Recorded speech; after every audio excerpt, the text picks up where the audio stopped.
So before we do example number 5, now remember I said your calculator only has the natural log and log base 10, and it's, those are the only two expressions or logarithmic functions that we can evaluate on your calculator. So that poses a little bit of a problem. What if I give you a homework problem that says log base 5 of something, something, something? Like, how do you enter it in your calculator? Well, so let me show you how. So I'm going to do like a little bit of a proof here, okay? I want to show you something interesting. If I say 4 to the y equals 7. Oops, I got to write 7, not some crazy thing here. 4 to the y equals 7.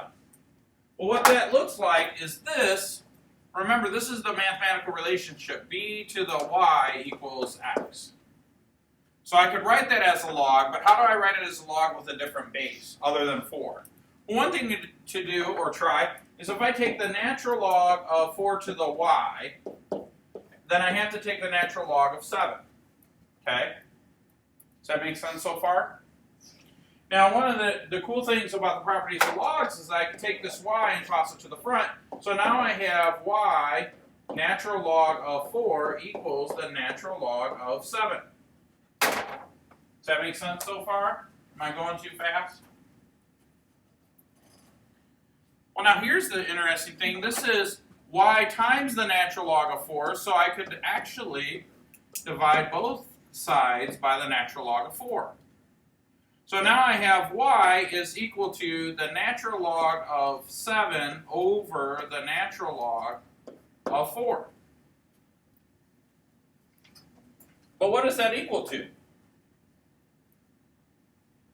Well, if we go back to the original problem, I said that the relationship between this and this is that the log base b of x is equal to y. Well, what's 4? Isn't that the base? So isn't this the same as log base 4 of 7? Yeah. And so mathematically,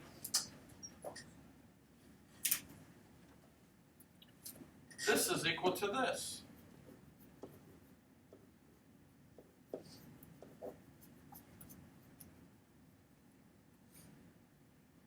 So this is a new property. This is a change of base property.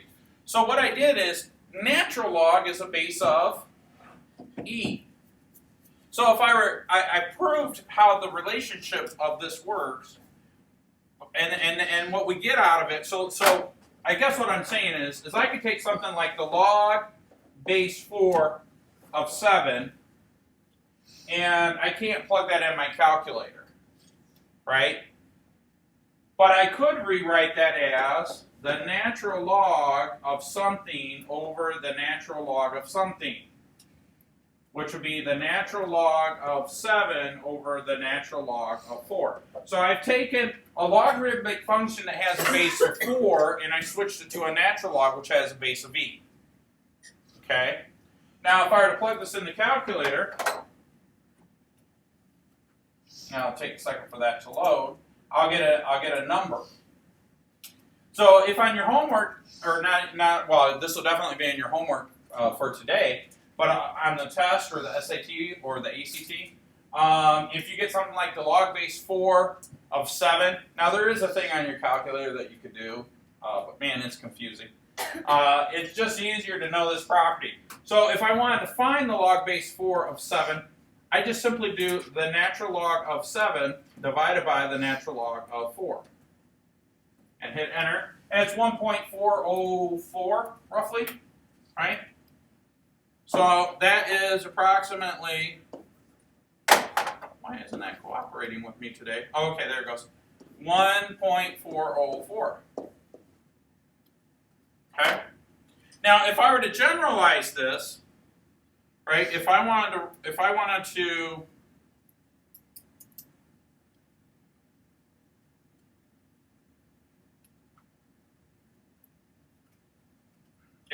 generalize this, I think my iMovie is going to pop up in a second.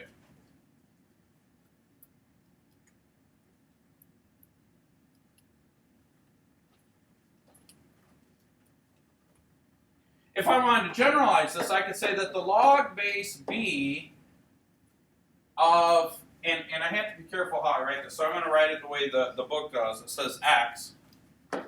Whatever the base is, it's the same as the natural log of x over the natural log of b.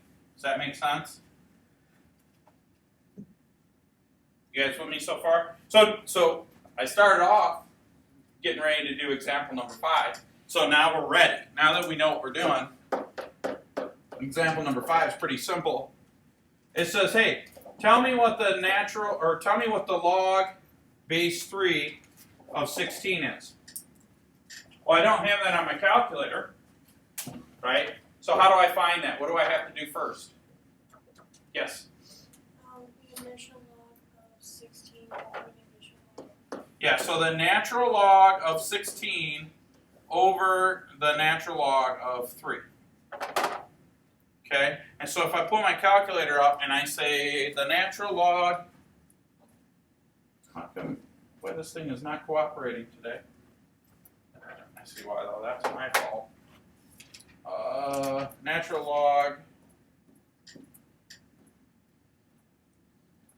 log of 16 divided by the natural log of 3. So it's approximately 2.52, right?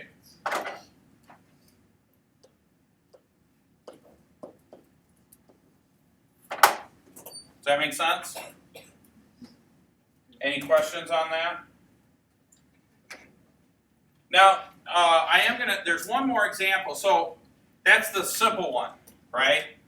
And earlier, somebody asked me a question about can we have a base? Well, they said, can the answer be negative? And I said, well, the x value, in other words, their question was like, could this ever be negative? And I gave a long-winded answer. I said it depends on the base, when you raise the base to a power and all that stuff. I said generally our bases are like positive numbers. Okay. Well, think about this one. So I've got,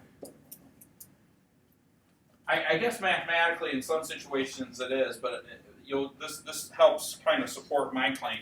If I have log base 1/2, can I have 1/2 as a base?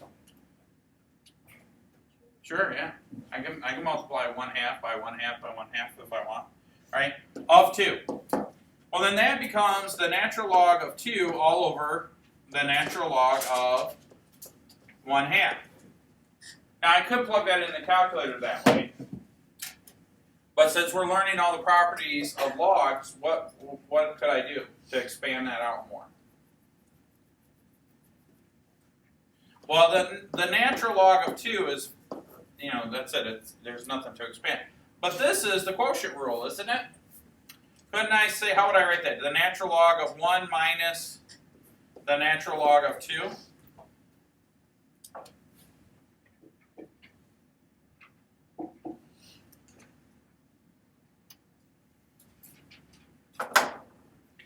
Now I don't know if we've talked about this before or not. What is the natural log of 1? Does anybody know?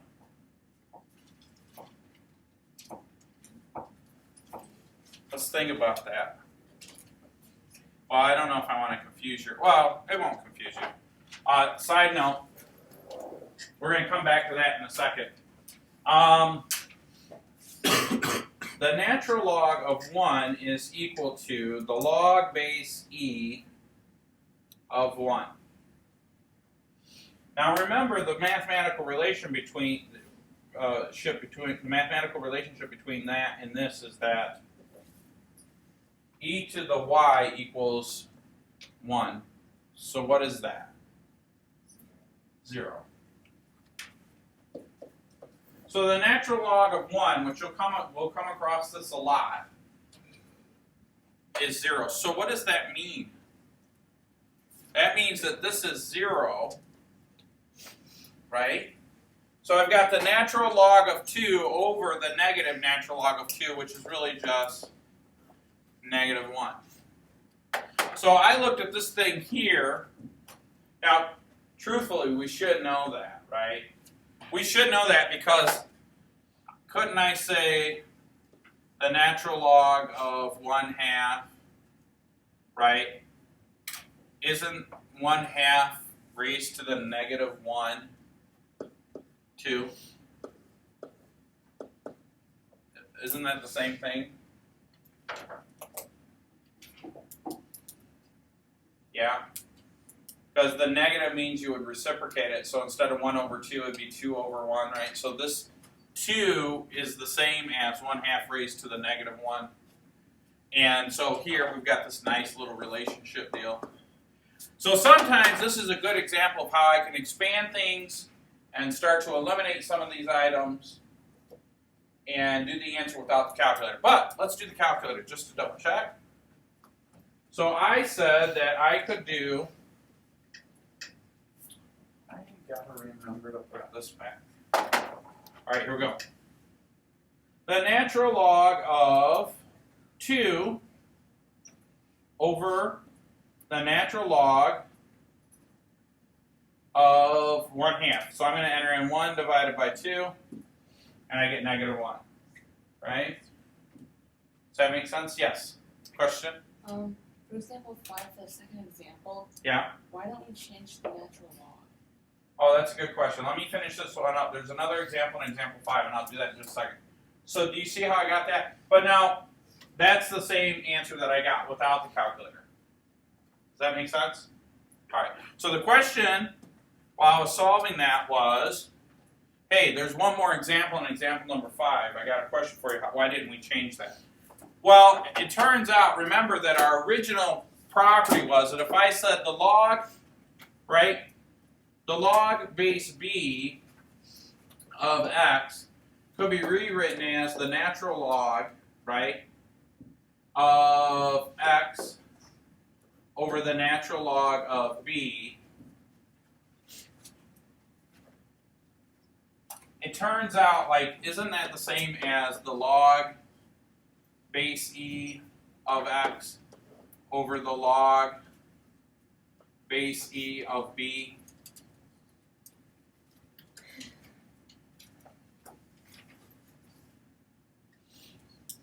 It turns out if I were to redo that property, because remember this came from the original problem. I said 4 to the y equals 7, right?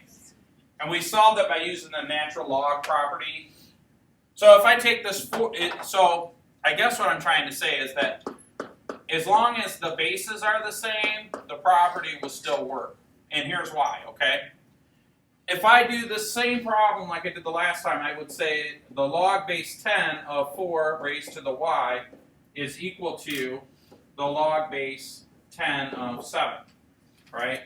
Then I still have this property. I can toss that to the front, so I get y times the log base 4 equals the log base 10 of 7. And I forgot to say base 10. I'm trying to consciously keep reminding you guys that if you don't see a base listed, it's 10. So then again, what happens is here, I divide by this and this, right?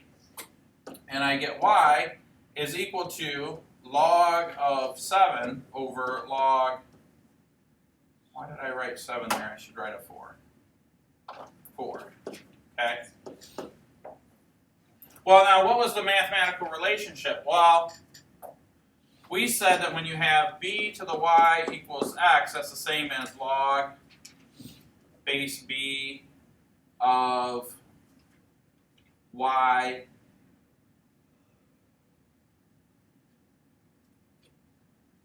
right? Which is, this is the relationship. So now if I take this and plug it in, I still have log base 4 of 7. Sorry, I got a little tongue-tied. I was trying to think of how to word it. So all this stuff equals log base 4 of 7. So it turns out the property works for any type of log, right?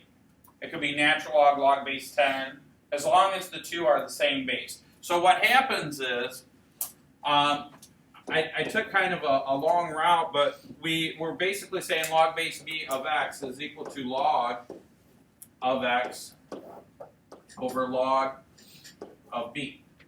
Okay. Now let's go back to our natural log problems that we did, and then I'll do this last one. So if we go back, we did a couple, actually, they're still on the calculator. So our first one was the natural log of 7 over the natural log of 4, right? I wonder, would that give me the same answer as, oh, I gotta remember my markers today.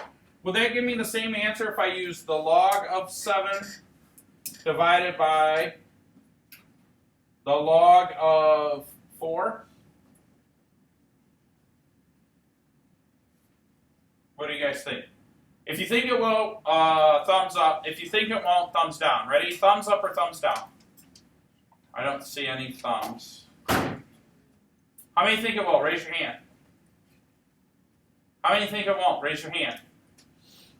Okay, let's see. We'll have a hand with the bacon sizzle. So let's do log base 16 divided by log base 3. See how they match? That's because the base is the same. Essentially, the bases cancel out, and then you're left with a ratio. The ratios will always equal the same. Does that make sense? Okay. So now, that was quite a lengthy explanation. But if we were to do log base 6 of 10. Well, there's two ways we could write it. We could write it as the natural log of 10 over the natural log of 6, or we could write it as the log of 10, right, over the log of 6. Now, here we have a base of e, here we have a base of 10. If we pull them up on our calculator, though, we'll get the same answer either way. So if I say log base 10 divided by log base 6, or not base 6, log base 10 of 10 divided by log base 10 of 6, I'll get this answer. Consequently, if I do the same thing with the natural log, because it's a ratio and they're both being raised to the same power in the top and the bottom of the numerator, the bases kind of cancel out. So I get this. And so the ratio remains the same. Okay? So that was a great question. That was a great question. Any other questions? You guys understand this? Yes? So it doesn't really matter if you use the initial log or the natural. Yeah, if you use the natural log or just log, it doesn't really matter, but it has to be the same. Like I couldn't do log on top and natural log on bottom. Okay? Now, most of the time, we use the natural log. Now, the reason that we use the natural log most of the time is because our calculator has e. And so if we go to use, like if we want to do an inverse operation, right? Remember, the reason we use natural log most of the time is I have this little cool property, right? Because they're inverses of each other, sometimes I can cancel stuff out. Does that make sense? Because the natural log is a base e, and so I can cancel stuff out. So we have a tendency to prefer this over this, but they both work. Okay, so you'll have homework problems that'll have you do both. All right. Any other questions? No? How do you guys feel about it? Thumbs up if you feel like I'm an expert at this. Thumbs down if you want to throw Mr. Adams out the window. Well, let me rephrase that. If you don't understand what you're doing. Oh, okay. All right. Okay. Let's do